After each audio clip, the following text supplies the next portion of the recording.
Good morning, everyone.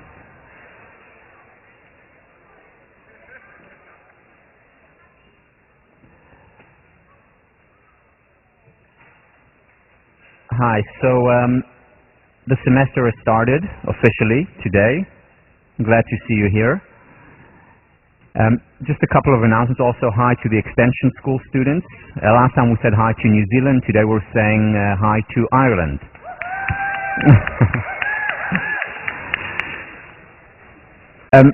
In terms of sectioning for the undergrads and graduate students, here you will get an email from Sean Acor tomorrow, and you will put in your section preference. We are sectioning this weekend, so it will be important that you submit your top preferences. And next week we're starting. So last time, if you remember, the question that we asked, the guiding question, was why positive psychology? And I mentioned three reasons why we need it as an independent field, as opposed to just being, well, let's do some studies on happiness, let's do some studies on relationships, as it has always been done. The reason why we need a positive psychology is to shift the pendulum from the 21-to-1 ratio that we have today.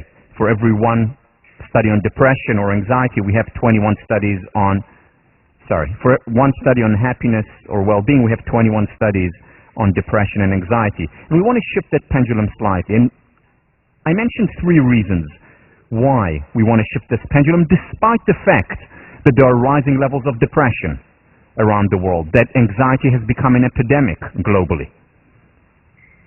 On college campuses in the United States, China, Australia, UK.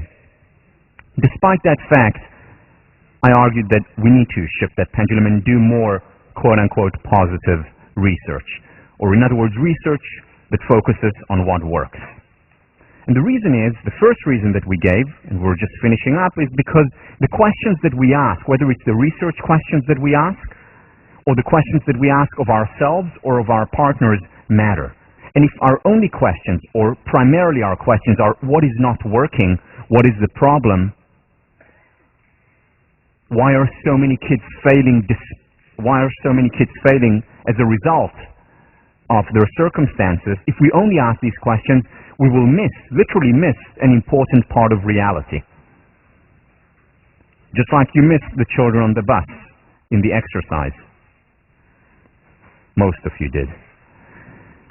And if we also ask the positive question, then suddenly new possibilities, new quests open up.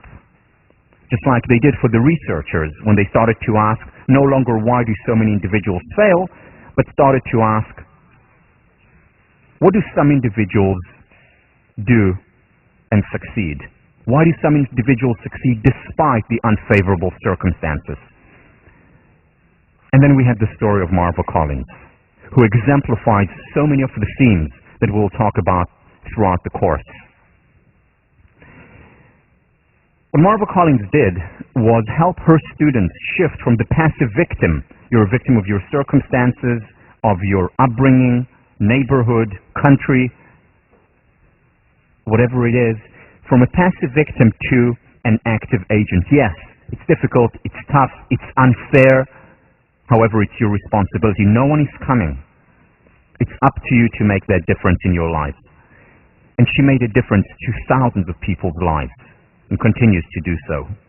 In other words, if we look at the case of the Chicago school system where Marva Collins was teaching, the conventional, traditional question was, if you remember, how can we keep these students in school for as long as possible? How can we keep them in school beyond the age of 10 or 12 so that they don't join street gangs, so that they're not hurt by drugs or crime? How can we keep them safe in school? An important question to ask. However, not enough. Marva Collins comes along and reframes the question. And her question becomes, how can we cultivate the seed of greatness in our students? And that, once again, made all the difference, because she saw the seed of greatness in each student. She saw the strength, the virtues in each single student. A seed, a strength, a virtue, a competence that other teachers did not see because they did not ask this question.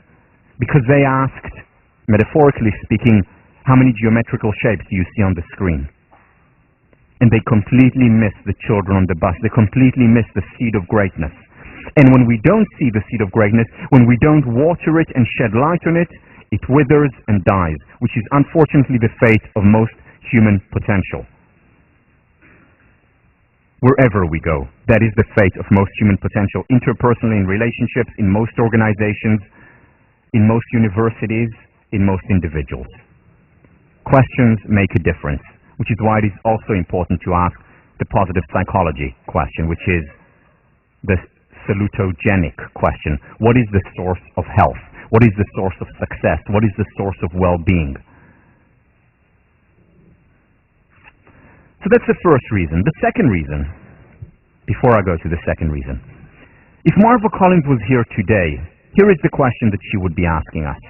How can we cultivate the seed of greatness in ourselves and families, in our communities and organizations, in our nation, and in our world? And when we ask this question, this very important question, suddenly we see possibilities that we didn't see before. Second reason for having positive psychology as a field of study and focusing on what works and focusing on researching happiness and relationships and well-being is because happiness does not spontaneously arise when we take unhappiness away. Now, happiness and unhappiness, or happiness and neurosis and psychosis and depression, are interconnected, of course. It's very difficult to be happy if we're experiencing severe depression or anxiety. So they're certainly interconnected. However, just getting rid of the anxiety or the depression will not in and of itself make us happy, which is the conventional wisdom today, which is the conventional wisdom of many psychologists, practicing psychologists. Well, let's just get rid of that depression and then everything will be fine. It won't. The analogy to explain this is, think about the ability to enjoy food, a gourmet meal. Now, if we have indigestion, it is very difficult to enjoy food. So yes, we first need to get rid of the indigestion. However, that in and of itself does not guarantee us that we enjoy food. We have to go out and eat the gourmet food to enjoy it. Just getting rid of indigestion is not sufficient. We need the next step. Many ways you can look at most of our experiences, psychological affective experiences, on a continuum, where some of them fall below the zero, the negative experiences or the painful experiences, and the positive or the pleasurable experiences between the zero and the positive. Neurosis, anger, anxiety, depression, psychosis, to name a few. On the negative side, the painful side, well-being, satisfaction, joy, excitement, happiness. On the other side, which is the side that positive psychology studies. Again, getting rid of the negative does not guarantee us the positive, which is why already in the 1840s, David Henry Thoreau wrote that most men lead lives of quiet desperation, where it's okay, there's nothing really wrong, but it's just somewhere there. In the words of Pink Floyd, people are comfortably numb. Comfortably numb. Not enough. How can we get beyond that comfortably numb? How can we get beyond that quiet, okay, desperation, to excitement, to joy, to happiness? And in order to do that, we need to cultivate these traits. Once again, they don't spontaneously emerge once the painful experiences go away. And that is why we need a positive psychology. Positive psychology essentially focuses on the health model, salutogenesis. What is the source of health? Physical, psychological, emotional. How do we get people to flourish intellectually, emotionally, psychologically, interpersonally, intrapersonally? How do we get them to thrive? beyond just getting rid of what's not working in their lives. And under that model, we see two extremes on many levels. Here is the first level. Do we focus on weaknesses, which is what the disease model say, let's get rid of weaknesses, or do we focus on strengths? Well, when you ask people this question, and this was done by the Gallup organization, a poll, global poll, whether it's in Japan, China, United States, or Europe, most people think that it's more important to focus on their weaknesses if they are to succeed. Big mistake. The people who focus primarily, not only, remember the also, who shift the pendulum, who focus more on their strengths, are not only happier, they're also in the long run more successful. It applies to leadership as well. Positive psychology says let's focus also on our strengths, at least as much. In an organization, as well as on the individual level, are we focused mostly on overcoming deficiencies or building the competencies, what we're good at, and getting better at it? What our natural inclination, individually or organizationally, do we focus on that and then build on that? Again, tied to success as well as well-being, if we're more toward the negative, the positive side. How do we live our lives? Running away from painful experiences or actively seeking pleasure? Running away from unhappiness or adhering to the declaration and pursuing happiness? Now, that may look quite similar. For example, someone may be working 80 hours a week, running away from something, running away from issues at home, running away from dealing with intrapersonal issues. And that may look exactly the same as a person who works 80 hours a week and who is extremely passionate about what she does. May look the same, but from the inside they feel very different. One is the disease model, let's run away from what's not working. The other is the health model, let's pursue my passions, what I love to do. With the disease model, the optimum level is the zero. Let's just be okay. Let's just not hurt. And again, that's important to get rid of hurt. It's important to get rid of depression. But what the health model is saying, that's not enough. Let's go beyond that. Let's go to the excitement, to the fun. Because the ideal is not just a tensionless state, it is the creative tension. And we'll talk about it and we'll read about it when we do flow. Flow is the state where we're excited, where we're engaged in what we're doing, where it's much more than being comfortably numb. In fact, it's being a little bit uncomfortable. It's being outside of our comfort zone. It's being in our stretch zone. Not the panic zone where it hurts, the stretch zone where there is excitement, where there is some nervousness, there is also growth there. So what do you want? Where do you want to go? What do you want to pursue? Do you want to run away from pleasure? Run away from pain? Do you want to run away from unhappiness? Or do you want to pursue happiness and pleasure? Do you want to focus primarily on your deficiencies, your weaknesses, or your strengths? What is the optimum? What is the ideal? Is there a glass ceiling, the zero? Or can it go on and on? More excitement, more enjoyment, more passion. Now, there's something threatening about the health model because there is really no limit and there are less prescriptions there, certainly today, than in the disease model. Positive psychology, the field of health psychology, is in its infancy. There's much more research, much more advice out there on how to get rid of depression than on how do I pursue my strengths. But fortunately, and again, this is why positive psychology as a network of scholars applying themselves to these ideas and ideals is so important, because today, as you'll see throughout the semester, there are so many more tools that we can apply to our lives to go beyond the zero.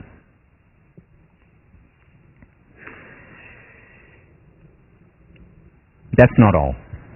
So we said that there are three reasons. It's about where we focus. Focus creates reality. It's about happiness is not just the negation of unhappiness. The third reason why positive psychology is important is because positive psychology and the areas that we study and, more importantly, apply within the field of positive psychology do not just take us from the zero to the positive. They also help us deal with the negative. They help us deal with anxiety and depression and painful experiences and emotions.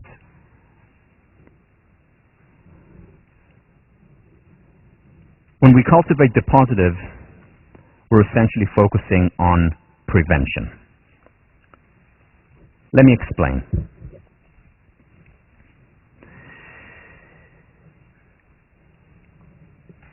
What has been found over the last 10 years and a little bit longer is that the most effective way of actually dealing with the rising levels of depression in our culture, with individual depression or anxiety, is actually not to focus on the depression and anxiety directly, but that is important as well.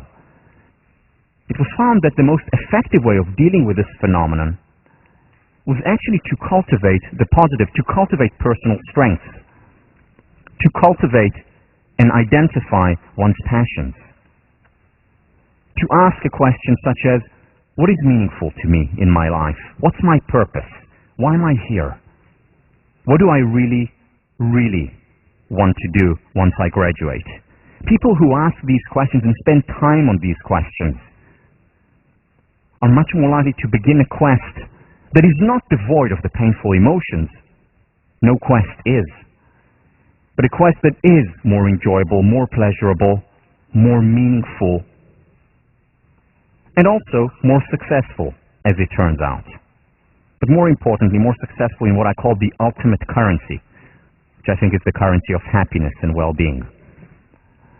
The reason is because there are two different approaches to dealing with illness. One, the positive psychological approach, is that the illness is the absence of health, as opposed to health is the absence of illness. I mean, think about the disease model. The disease model is we're sick because we're ill, and did you listen to that? We're sick because we're ill. That was very profound. You should think about it for a while here. I'll let it time just to marinate a little bit so that you can... Let me start that again. If we take away the illness, then we become healthy. That's the model, the conventional model. Take away the illness, you become healthy, it's good. The positive psychological model is slightly different. It is you're ill because you don't have enough health in your life. Because you're not pursuing those things that make you healthy. And what makes you healthy? The things that I spoke about before. Pursuing meaning, purpose, cultivating healthy relationships. And when we don't have these things, that's when illness comes in.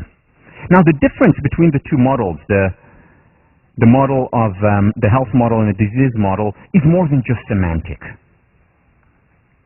Here is Abraham Maslow talking about neurosis. Neurosis is a falling short of what one could have been, and even one could say of what one should have been. Biologically speaking, that is, if one had grown and developed in an unimpeded way. Human and personal possibilities have been lost. The world has been narrowed, and so has consciousness. Capacities have been inhibited. Let me explain what he means here. What he means is that we're ill because we do not cultivate what we're about enough. We do not become self-actualized. We don't do what we're supposed to do. We diminish ourselves, and that's when we become ill. That's when we're unwell.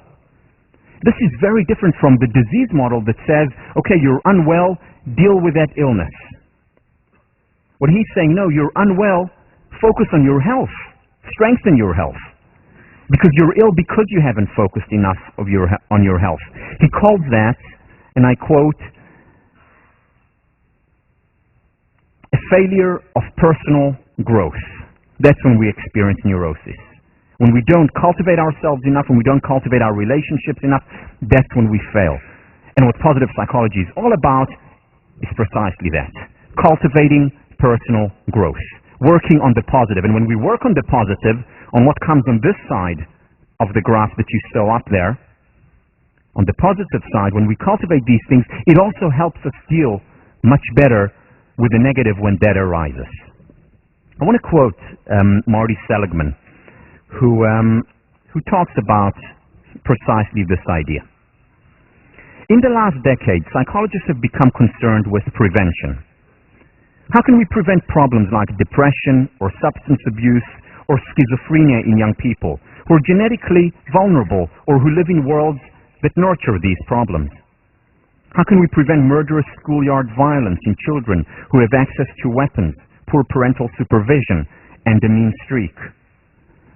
Now he's asking this question, and the disease model response to this is, we need to help them deal directly with their depression and with their anxiety and with their unhappiness so that we can prevent all these social ills, whether it's violence, whether it's unhappiness.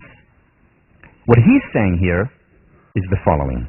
What we have learned over 50 years is that the disease model does not move us closer to the prevention of these serious problems.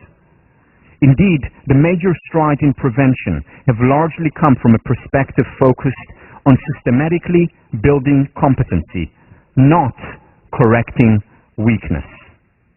In other words, the health model.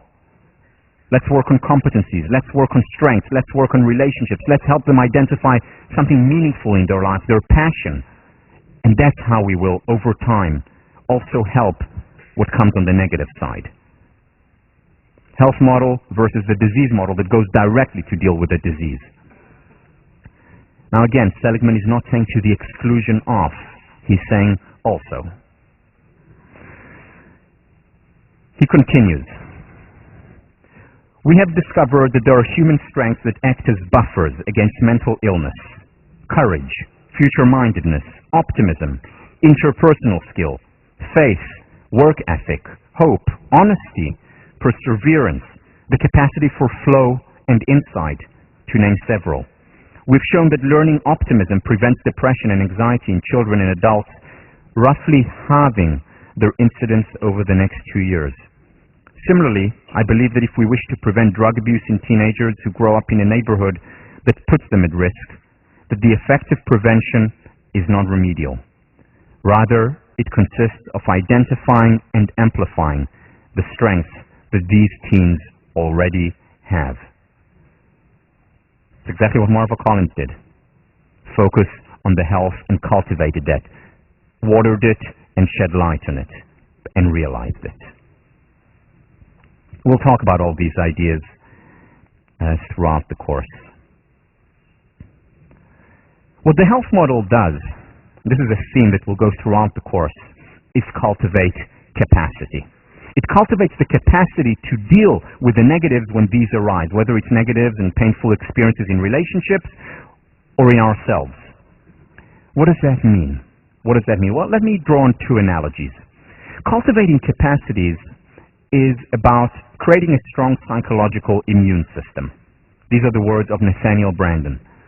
Psychological immune system. What happens when we have a strong physical immune system?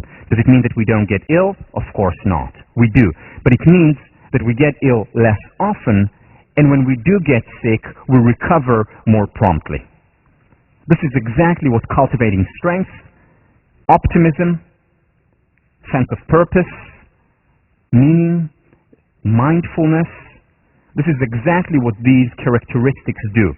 They enlarge, transform the way we see, the way we experience the world, enlarge the capacity of the form, and thus we're better able to deal with inevitable difficulties. And there are inevitable difficulties.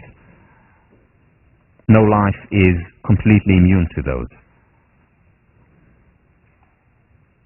So strengthens our immune system. Another analogy that we can use is of an engine. If we have a small engine and we have to pull a car up a steep hill, a difficult hill, the engine is more likely to collapse, to blow up. Whereas if our engine is large, we're much more likely to get up that hill and to do it more gracefully with relative ease.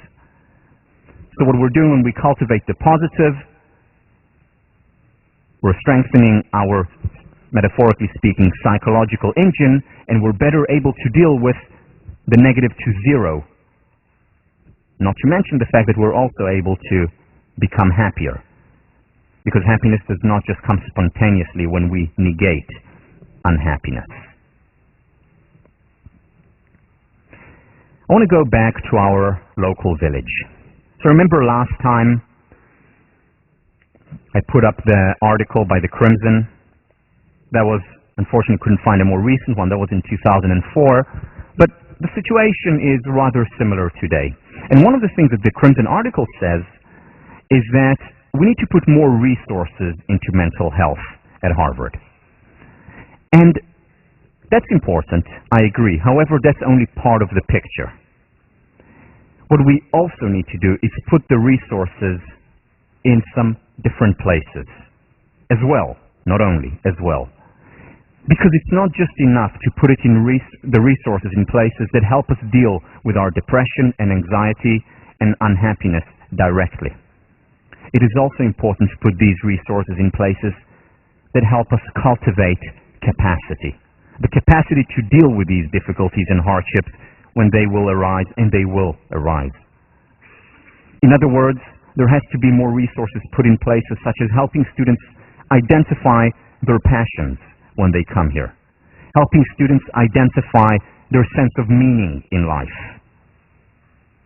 helping students identify what they really want to do, helping students overcome the pull, the external pull that is often there, taking them away from their core, helping them chip away those limitations, those voices, helping them identify who they really are, helping them identify their strengths, and then pursuing those while here at Harvard. All these capabilities, all these skills are skills that are mostly, and I'm not just talking about Harvard, globally, are not taught in schools. And we need to teach them. This is not to say that what is going on at Harvard with the numerous resources that we do have here is not important. It is very important. Just a small example, the Bureau of Study Council. I don't know how many of you have used that resource. I've used it as an undergrad. I still use it. Now I'm doing some work with them. Did some work with them last year, and they're wonderful.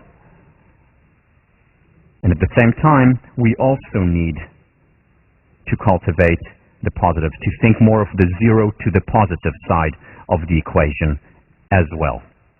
And this is what positive psychology does, and I hope this is what 1504 to some extent will help do. To summarize, the message of the positive psychology movement is to remind our field that it has been deformed. Psychology is not just the study of disease, weakness, and damage.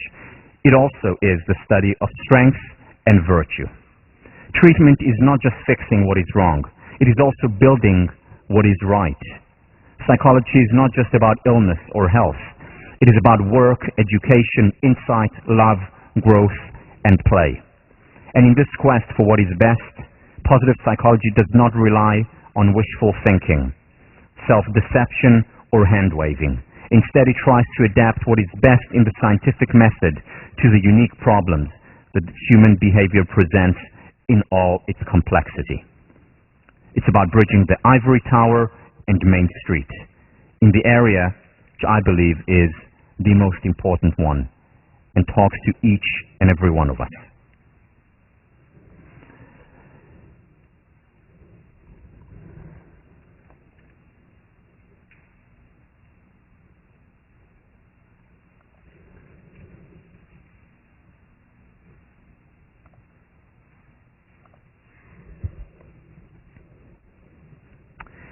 I want to move on now. I want to move on to the next set of lectures, 2 or 2.5 lectures, where I'm going to be talking about the basic premises of this course. As I said earlier, this course is not a survey course of positive psychology. It's very selective. It's about the question of questions. What can help us as individuals? What can help our community become happier? Not happy, happier. So that by the end of this 3-month semester, you're happier than you were before. A year from now, you will be hopefully happier than you were at the end of the semester, and so on and so on. So what are the basic premises? Where am I coming from when I think about these courses? And what I want to do is share with you the 5 basic premises. And these premises are going to be presented as something and essentially its opposite, so that we're clear from the outset where we're coming from, where I'm coming from, where the teaching staff is coming from, and also so that we can build the foundation of the course. Remember I talked, those of you who were here the first time, this course is built like a spiral. Everything is interconnected. What I talked about the first class is connected to what I'm going to talk about today, is going to be connected to lecture 19. So in many ways, the premises, coupled with what we discussed in the first 2 lectures, build the foundation of that spiral, upon which everything else will be built. So here are the 5 basic premises. I'll go through them briefly now and then elaborate on each in the next couple of lectures, interweaving them with studies, research, as well as applications. First, this course, as I mentioned first, is about bridge building. Bridge building among disciplines, it's eclectic, and bridge building in terms of academia and Main Street, rather than the division and the separation, the specialization that very often is dominant in academia. This approach of this course, with all its challenges, is the opposite. Once again, I wouldn't be teaching the class if I didn't think change is possible. That there is a lot of research in psychology, a lot of evidence that shows how difficult change is. So I will argue that change is possible, whether it's individual change, organizational change, and we'll start to look at how it's possible. Just at the very basic level of the spiral, we have an entire week just devoted to change, where we'll elaborate on that. Techniques, methods, tools. Third premise, related to the first, internal factors primarily determine happiness. This is what I'm going to argue for, as opposed to happiness is primarily a function of external circumstances. I'm not saying that external circumstances are not important, that we shouldn't focus also on improving them, bettering them, whether for ourselves, for society at large. However, happiness primarily, not only primarily, is dependent on how we perceive the world, on the form, on our interpretation, on our perception. Human nature must be obeyed versus human nature must be perfected. This, in many ways, captures a conflict that has gone throughout human history, whether you look at politics, whether you look at religion, whether you look at philosophy, as well as today's psychology. How do we look at human nature? Is human nature flawed and therefore needs to be perfected? Or is human nature flawed? Maybe there is something that we don't like about it, but we need to accept it and work with it. I'm going to argue for the latter of what I just said, for the fact that human nature needs to be obeyed with all its flaws, with all its shortcomings, as opposed to attempting to perfect it on a psychological level. We'll get to that next time.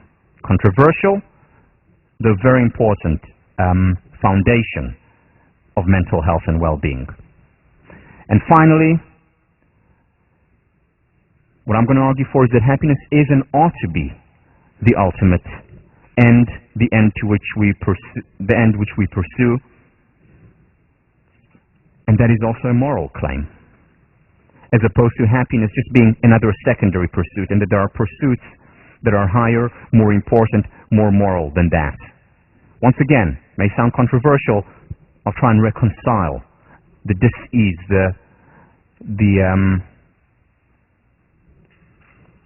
unhappiness that you may experience thinking about that. Again, more on that next time. So let me begin with bridge building. Here I'm going back to what I talked about right at the very beginning of the first lecture, the idea of bridging Ivory Tower and Main Street. There are many people in academia, outside of academia, who divide the world essentially into two. They talk about the real world that is outside, that is dirty, impure, profane, versus academia, which is lofty, idealistic, sacred. Sacred versus the profane. This distinction hurts. Hurts academia and hurts people who are outside of academia. Alfred North Whitehead, the philosopher, the careful shielding of a university from the activities of the world around us is the best way to chill interest and to defeat progress. Celibacy does not suit a university. It must mate itself with action. This is very important for a university. Sheldon White, who was my thesis advisor as an undergraduate here, talked about a second psychology. And he said a second psychology is a psychology that leaves the labs, that draws on research done in the labs, that is important and meaningful, however, doesn't only focus on that. It goes out to the outside world, interacts, gets its hands, its mind dirty, does work outside, and then applies its work, and then learns from the quote-unquote dirty experiences and brings it back to the lab, and so on in an upward spiral. He calls it the importance of a second psychology, which is what Alfred North Whitehead is also talking about. Now, you may be sitting here, and most of you are not going to go into academia. And you're thinking to yourself, okay, fine, so university, academia must mate itself with action. What does it have to do with me? How is this relevant to me? Not only is it relevant to you, it has everything to do with you. And here is why. What the world needs more than anything else is practical idealists.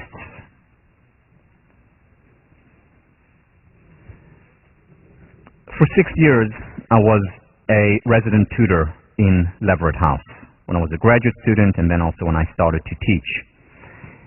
And what struck me most about conversations that I had either in Leverett, in other houses, with students is their sense of mission, your sense of mission, your desire to do good, to make the world a better place. And as I followed many of the students after they graduated, whether students who were with me here as undergrads or students whom I tutored, when I followed the path, it wasn't just empty words. These students went ahead and did wonderful things, whether it was right out of college, whether it was once they established themselves, but there was always this in the back of their mind, very often the fore of their minds. How can I make this world a better place? Passionate, idealistic, good, in the deepest sense, good. This desire to make a difference, common to just about all students.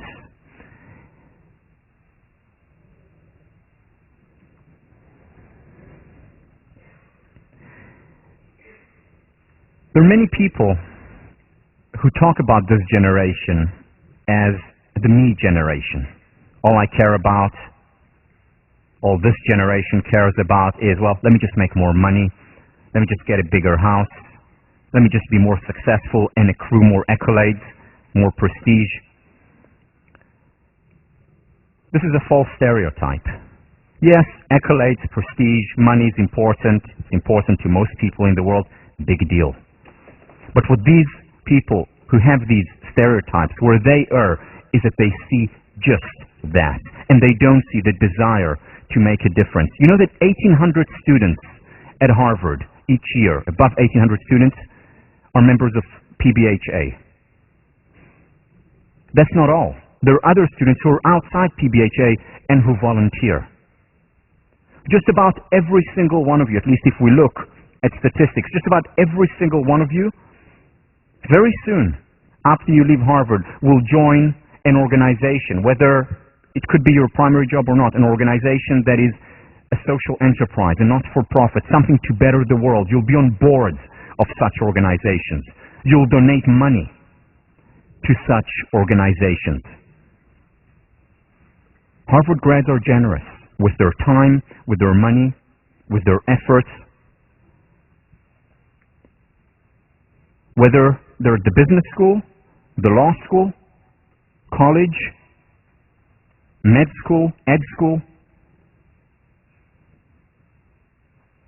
you give a lot because you care.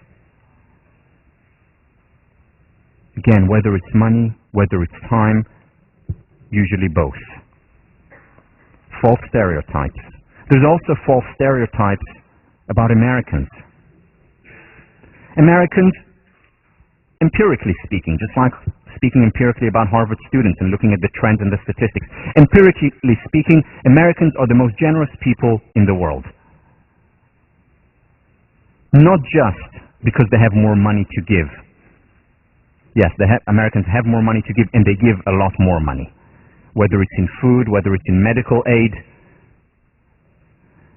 Americans also spend the most time, and this is research done at Dartmouth, Americans spend the most time out of any other people in the world volunteering, an average of 4 hours a week.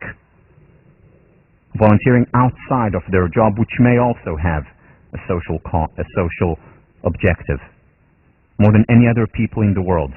Once again, false stereotypes about this wonderful country.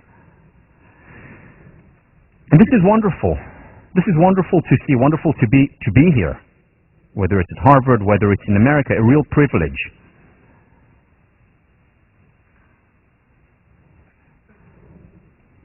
You see, many of you, not far from now, not a long time, you will be in influential positions where you will be able to do a lot of good in a for-profit organization, not-for-profit organization, on the board of your previous school, with your money, with your time. However, and here is the however. I've met many grads who were students with me, or students when I was a tutor, who expressed their frustration to me. Said to me, you know, I had all the good intentions in the world. I have all the good intentions in the world. I want to do good. I've donated my time, my money, but I feel that something is missing. I feel that I've fallen short of my potential to really make a difference. Why? Because goodwill and idealism, while necessary, they're not sufficient. Not enough. Because very often, with very good intentions, we may fall short of what we're capable of doing, or, in some situations, even hurt more than help. And we'll look at some of these studies, hopefully still today, where very good intentions actually hurt more than they helped. Psychologists for decades had very good intentions about helping at-risk population. A lot of money, millions and millions of dollars went into that. With very little effect. Why? Because they didn't also ask a question that they needed to ask, which was, in that particular case, the salutogenic question. Why do some individuals succeed despite unfavorable circumstances? There were very good intentions before this question was asked. There was a lot of idealism. It wasn't enough. And very often, some of these interventions engendered the passive victim mentality as opposed to the active agent mentality that Marva Collins instilled, that programs by Karen Rivich and Marty Seligman instill. And this is where psychology can help. You see, because we can take the research and apply it. We can take this research and apply it, which goes back to the point why it's so important to bridge Ivory Tower and Main Street. Most of this research is not applied. So, for example, how many teachers working in the classroom day in and day out know about the Pygmalion effect? The Pygmalion effect that we're going to talk about next week or the week after shows how teachers' expectations are self-fulfilling prophecies. And if we have high expectations, if we see the seed of greatness in the student, that seed of greatness is much more likely to flourish. Whereas if we don't appreciate it, it will depreciate, wither, and die. Not many teachers know about these studies and how they create, through their beliefs, a self-fulfilling prophecy when it comes to their students. How many teachers know about Marvel Collins? Every teacher in the world, on the first day of teacher training, needs to learn about Marvel Collins and the Pygmalion effect. They don't do that. How about this? Self-esteem. How do you increase self-esteem? If I had to do a poll here, most people guaranteed would say, praise people. Praise people, praise children, it will enhance your self-esteem. Right, partially right, and if it's taken as the whole truth and nothing but the truth, it's detrimental. Because there's a lot of research that shows that when we praise people indiscriminately, we're actually, in the long run, potentially hurting them more than we're helping them. Whether it's their well-being as well as their success. But the self-esteem movement mostly says praise people, praise children all the time. And again, that's important. But it's also important to know how to praise. How many people are familiar with the work of the Stanford psychologist Carol Dweck? Well, you're going to be familiar with it in a few weeks. Idealists, many idealists with good intentions are not. And they continue to support or to practice self-esteem as indiscriminate praise, ultimately hurting more than helping. How many psychologists, or how many interventionists with good intentions are familiar with the work of Albert Bandura on self-efficacy and how you cultivate that? Not enough. And very often more harm than good is created. How many psychologists are familiar with this new emerging field of the mind and body? How many know about the studies that show, for example, that yoga practice diminishes significantly, more than any other intervention that they tried, the likelihood of second-time offenders when they practice it in jail? After they are released, they are much less likely to return to jail if they did some yoga there. Strange, but true. How many people know that, and this is connected to my first point, that doing meditation actually literally transforms our brain, making us more susceptible to positive emotions and more resilient in the face of painful emotions? How many people know that 3 times a week, physical exercise, 30 minutes each time, has the same effect as our most powerful psychiatric drugs? 3 times a week for 30 minutes. How many psychologists or psychiatrists prescribe run 3 times a week and come see me in the morning? Not enough. That's practical idealism coupled together. How about in conflict resolution? The dominant theme of most people with good intentions who want to resolve conflict is, let's get the people together, let's get them to talk, and they and we will live happily ever after. Well, we have research from 1954, those of you who have taken social psych, Muzaffar Sharif, showing that the contact hypothesis, which is just get people to talk to one another, doesn't work. In fact, very often it worsens the situation. Very often the conflict actually gets worse as a result of just getting together and talking. That contact is not enough. That what you need, in the words of Muzaffar Sharif, and later elaborated on by Elliot Aronson, what you need is a superordinate goal. A goal that you have to carry out together, that you cannot do by yourself. Carry out together with a conflicting group. And that's how, over time, you resolve conflict, not just bringing people together. Now, as you can imagine, this is very close to home for me. because there were many people on both sides of the Arab-Israeli conflict who wanted to end it. Many people in this country who wanted to end it. So what did they do?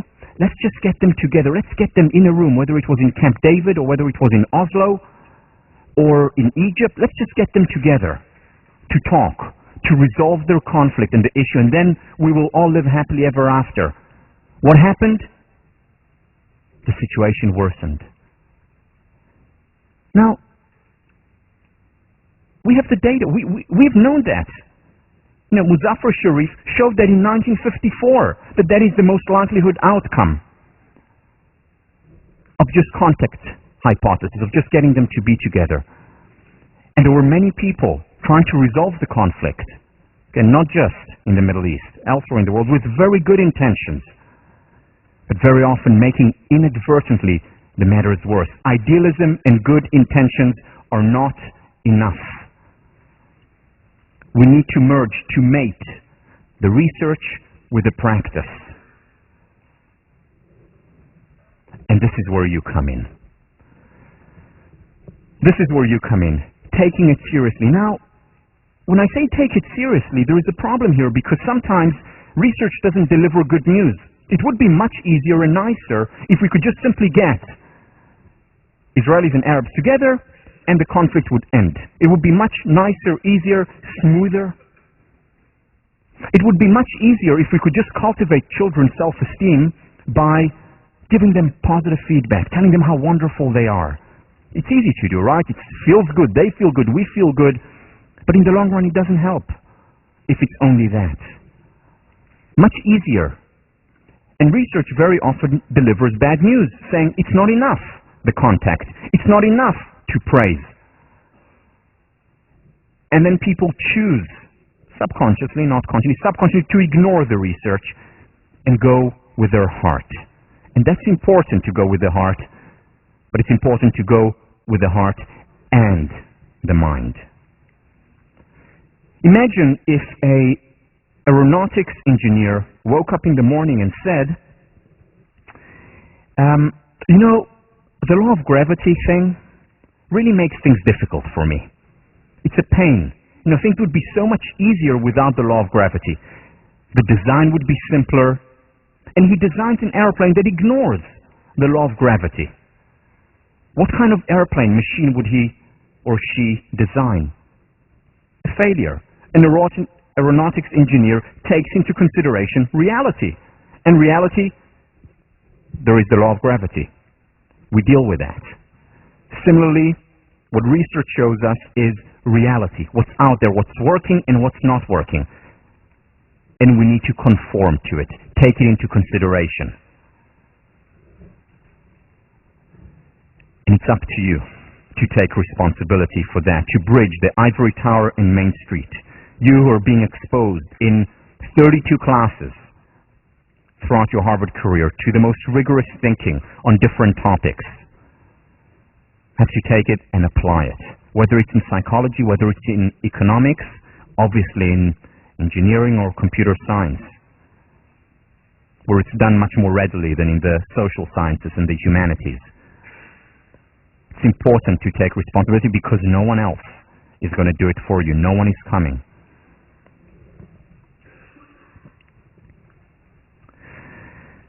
Premise 2.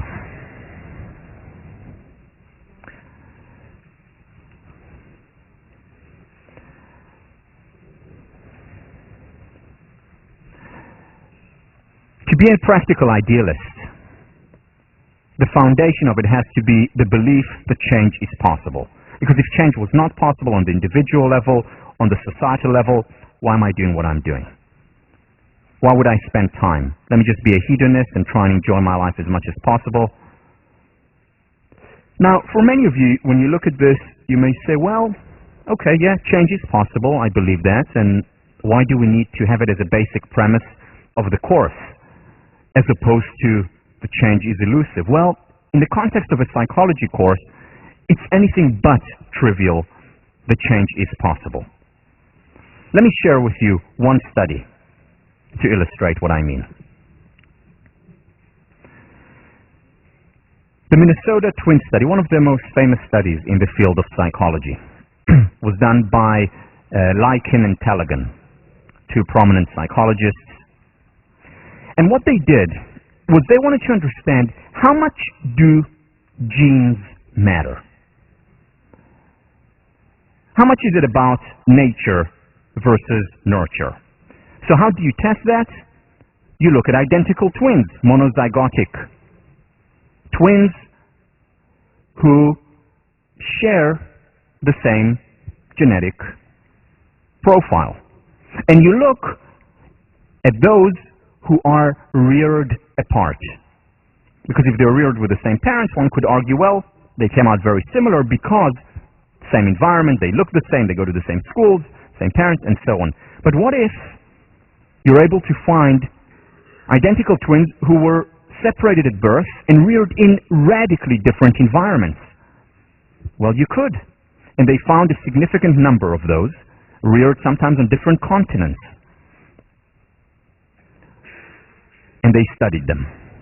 And what they found, remarkably, was significant similarities among these twins, sometimes to the point of the unbelievable.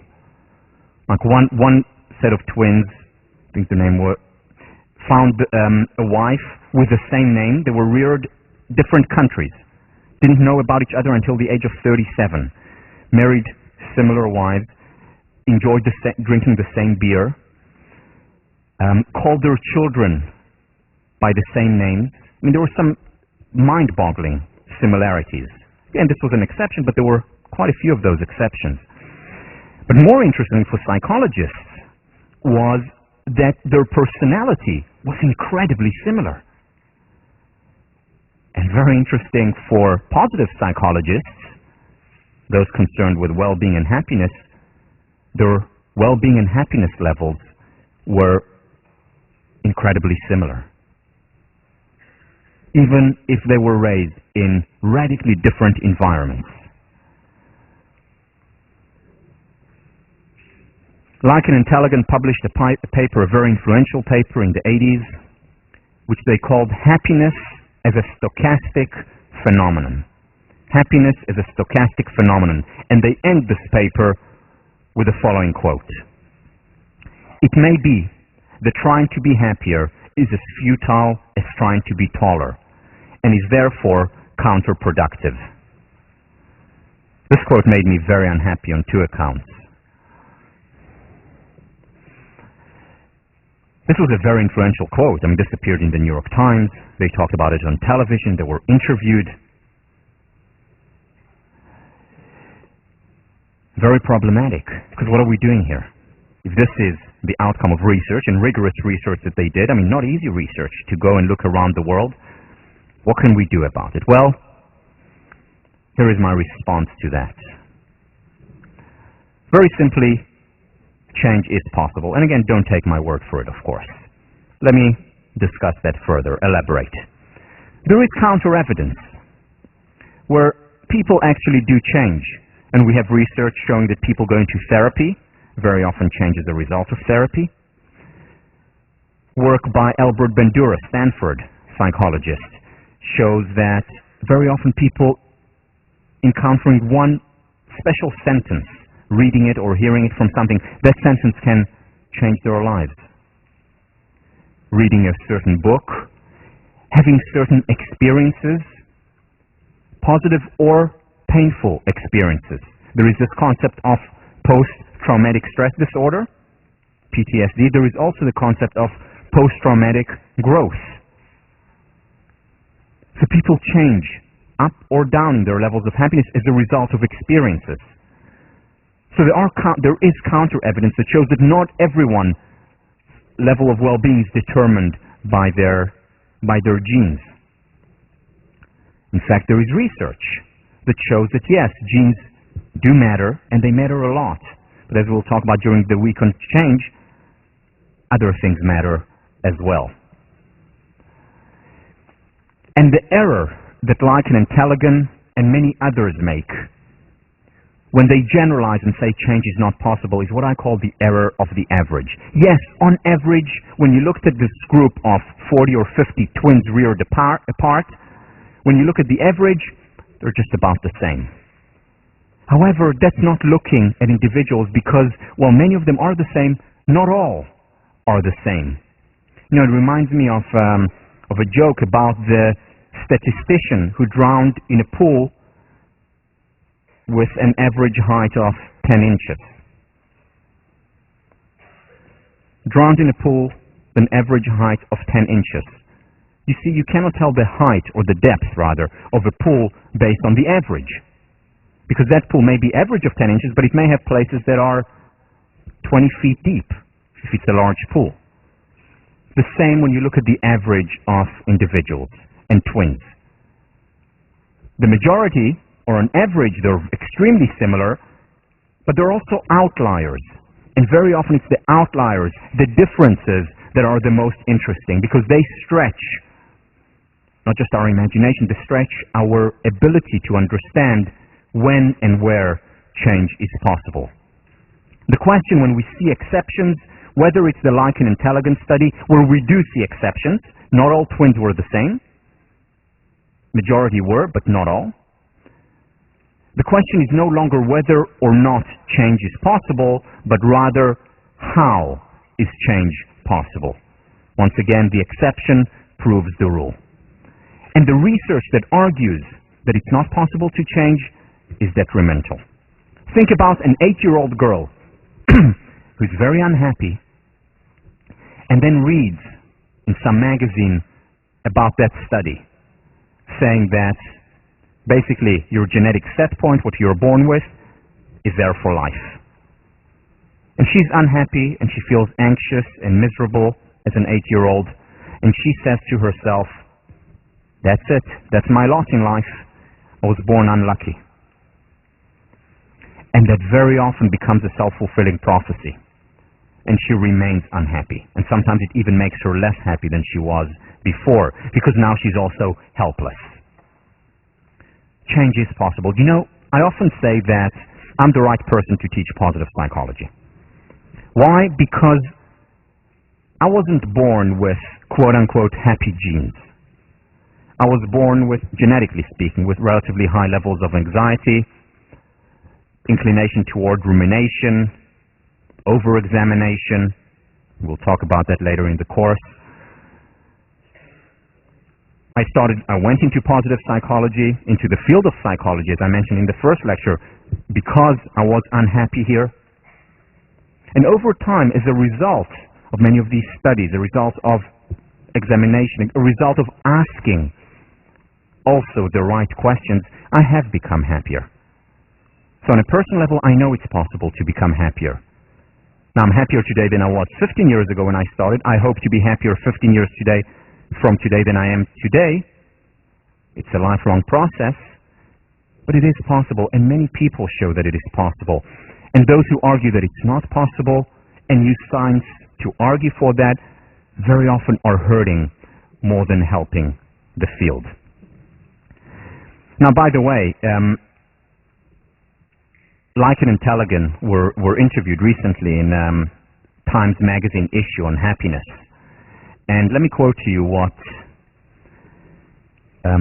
they said. This is in 2005, Likon. I made a dumb statement. It is clear that we can change happiness levels, up or down. So they went back on their statement. You know, it was a sensationalist statement at the time. It certainly is possible. So how do we do research that's more responsible, that does not lead to detrimental results, and at the same time, true? You know, we don't want to invent research. Research is about identifying things that really happen in reality. So one of the first things that I will argue for in terms of healthy research is let's also focus on what is working. That's the first thing that we discussed in the past lecture. The second thing that I will argue for, in addition to studying what works, is also to study the best. What do I mean by that? So it's not just let's study what makes people happy. Let's not just study happy people. Let's not just study what makes happy relationships and good relationships. Let's study the happiest people. Let's study the most successful relationships and learn from that. Now that is a radically different approach than studying just the average. Because what I'm saying here is let's not study the average. Let's study the top 5% so that we can understand a phenomenon better. The person who talks about this is Abraham Maslow when he talks about growing tip statistics. Let me read to you. This is taken from his book. What this kind of research design means is a change in our conception of statistics, and especially of sampling theory. What I'm frankly espousing here is what I've been calling growing tip statistics, taking my title from the fact that it is at the growing tip of a plant that the greatest genetic action takes place. What he's saying is that let's study the sages, the saints, the extraordinary people, the arrowhead, so that we can understand and realize the potential in all people. Let me quote him in greater length. This is very important, which is why I'm doing it. If we want to know how fast a human being can run, then it is no use to average out the speed of a good sample of the population. It is far better to collect Olympic gold medal winners and see how well they can do. If we want to know the possibilities for spiritual growth, value growth, or moral development in human beings, then I maintain that we can learn most by studying our most moral, ethical, and saintly people. On the whole, I think it is fair to say that human history is a record of the ways in which human nature has been sold short. The highest possibility of human nature has practically always been underrated. Certainly it seems more and more clear that what we call normal in psychology is really a psychopathology of the average, so undramatic and so widely spread that we don't even notice it ordinarily. Do you see the implications of what he's saying here? Essentially what he's saying is, let's not just study why do most individuals fail. Let's also study why do some, not many, but why do some individuals succeed despite the circumstances. Let's not study just the average that says that people can't really change. Let's study those people who have changed, who have literally transformed their lives and the lives of those around them. This is a radical approach to research. This is a radical approach to the search, to studying ourselves as well. Because very often if we only study the average, we only see the average, we only see the geometrical shapes and completely miss the children on the bus. And very often the answer to some of our most pressing questions lies in the extraordinary, lies in the children on the bus. Now, does anyone other than me, because I admit I fall into this category, but anyone other than me feel a little bit of dis-ease when I talk about this? Seriously, a little bit of dis-ease when I talk about let's focus on and study the best, the saints, the sages, the extraordinary. I feel dis-ease. I'm sure some of you feel that too. Because after all, isn't that elitist?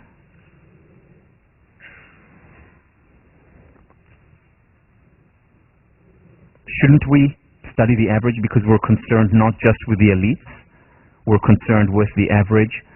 So there are two answers to that. Why I still maintain, and I must admit, I still feel some dis-ease every time I teach this, every time I think about this. And then I think to why it is so important to study the best, why the growing tip statistics is such an important approach to research that I encourage my students to carry out. First of all, because it's not to the exclusion of the average. Just like positive psychology does not say let's exclude what's not working, let's exclude study of pathology. Similarly, growing tip statistic is not saying let's not study the average. It says let's also study the best. So this is the first thing to alleviate the concern of elitism. But the second issue, the second response, is even more important. Because everyone benefits when we study the best. And the quote-unquote average, whatever that means, the quote-unquote average benefits even more than the best from this kind of studies. Why? For example, the study of resilience. We could have gone on and studied the average at-risk population for decades and centuries. And very little advances would have been made. Very little advances were made. It was only when we started to study those quote-unquote best examples, those successful kids, those quote-unquote super kids, as they were initially named. It's only when we started to study those that we actually understood how we can best help that population. And once we applied what we studied, the resilience issue, everyone benefited and continues to benefit from it. That's an example of growing tip statistic research. Or how about the study of meditation? So I want to study how to meditate. Do I go out to Harvard Yard and take a random sample of sophomores to study meditation? Or do I go to a mountaintop in Tibet and study the people who have been doing it for decades? Of course I go and study them, and this is exactly what psychologists did. And they studied their brain, and we'll talk about it when we talk about meditation, and they illustrated how the brain is transformed through meditation. And psychologists like John Kabat-Zinn and Richard Davidson and Herbert Benson were able to take what they learned from these extraordinary, best individuals and apply it to other people's lives so that now I benefit from meditation when I do it for 15 or 20 minutes a day, and millions of other people. The average benefits a great deal because of the study of the best, of the growing tip. How about relationships? Can you imagine a study of relationships throughout human history that focuses on the average? What's the average relationship in human history? The average relationship in human history is one in which the woman is subjugated. That's the average relationship in human history. Now, what if we just studied that? Would that be helpful? No, it was when people like John Stuart Mill, who studied his relationship, which was at the time extraordinary, realized the potential of what all relationships can be, that he wrote his book on the subjugation of women, one of the most important books of the 19th century that has led to the feminist movement and to the equality movement. But what if we only studied the average? Would that have helped relationships? Not at all. How about teaching? What do you want to do in order to learn about teaching? Go and study the average teachers, or go and study Marva Collins and then apply what Marva Collins does to all teachers? Everyone benefits when we focus on the tip of the stem, and this is why Maslow said that human nature and human potential has been sold short when we only study the average. It's also about studying our personal best, not just other people's best. Whether it's our personal best experiences, because if we study our best experiences when we were at our happiest, when we were at our most successful, when we thrived the most within the relationship, we can learn from it and apply it to our future as well. When we study our average, we're describing our life. When we're studying the best within ourselves, we're potentially prescribing. Maslow again. Few in number though they be, we can learn a great deal about values from the direct study of these highly evolved, most mature, psychologically healthiest individuals, and from the study of the peak moments of average individuals, moments in which they became transiently self-actualized. If we learn from these experiences in ourselves, the question is no longer whether or not it's possible to experience it more and more in our lives. The question is, how is it possible to experience it?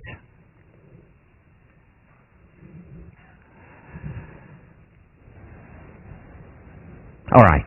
So we talked about changing ourselves, how it's possible, the growing tip statistic, which is the second significant idea within research in positive psychology. The first significant idea is let's study what works. The second significant idea is let's study what works best. But this is about individual change. How about societal change? I want to share with you an end today with a study. One of the most famous studies in the field called the Cambridge-Somerville Youth Study.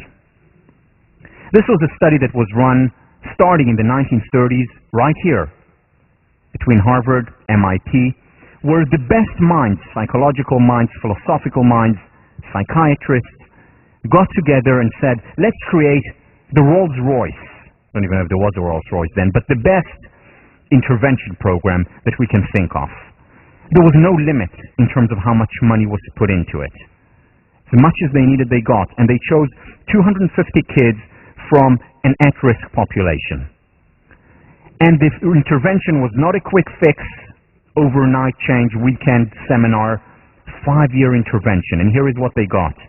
Twice a month, caseworkers visited them, helped them deal with conflicts in the family, helped them deal with issues in their lives. Half of them had academic tutoring, those who needed it. Got help, academic help. Psychiatric attention, all those who needed it, they were there. No limits on how much you needed. Whatever you needed, you got from the best minds in the field. They joined the Boy Scouts, YMCA, other youth movements, benefited a great deal, supposedly, from these experiences. They got everything. This would be a dream treatment, not just in the 1930s, today as well. This is what psychologists dream about at night. Just to introduce this. And then, measuring outcomes was as serious as the program itself. There was a random assignment. There were 250 kids who got nothing, who were also studied, just like the kids who got the 5-year intervention were studied. 250 kids in the control group. 40 years follow-up. So this was not just about change today, tomorrow for the 5 years. They followed them through much of their lives. This was serious study. This was serious intervention. And the results were shocking. Even though all those who participated in the study, whether it was the mental health workers, whether it was the philosophers and the psychologists and the professors and the psychiatrists, praised the program as the best, as highly effective. When they looked at the raw, objective data, the results were shocking. Juvenile offenses, control group versus intervention group, no difference. Over a third had official records, and 20% more had unofficial records for misdemeanors. No difference in juvenile offenses. Adult offenses later on in their lives. Again, no difference. Over 20% offenses, whether against property or against person. In both groups, the 250 here versus the 250 here, which is a significant sample size. No difference whatsoever. Other measures, physical health and mental health, no difference whatsoever. But finally, there was a significant difference. On alcoholism, the number of people who became alcoholic later on in life, as well as job status. How many people were able to get into what they termed the white-collar jobs? So at least there are results there. At least they found statistically significant results when it came to that. That's good, right?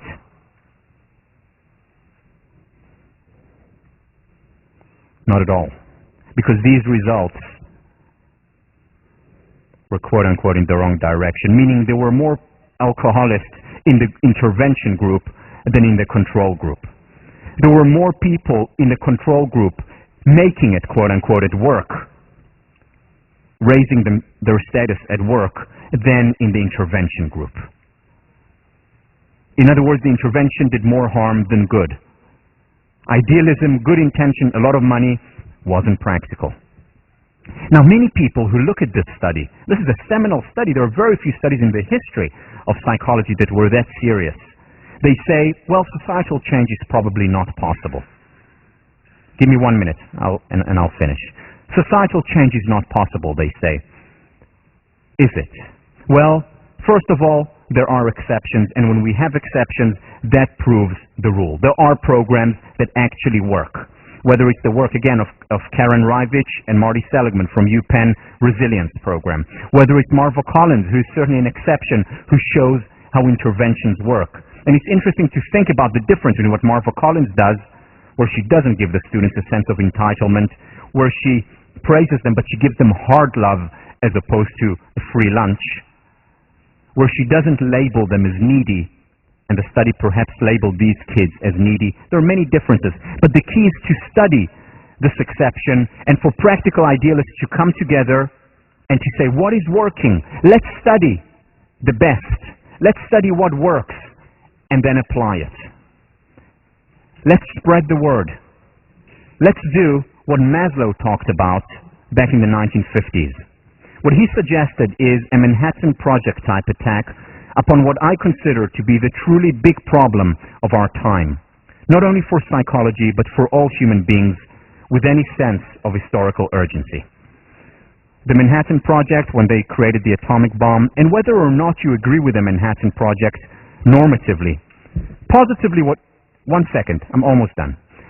Positively, what they did there was bring together the best minds, Oppenheimer, Szilard, Fermi, Feynman, Bohr, bring them together with a mission of saving the free world. And again, whether you agree or not with the project is beside the point. It was the greatest, positively speaking, scientific project in history where their minds got together. And this is what Maslow is suggesting that psychologists do.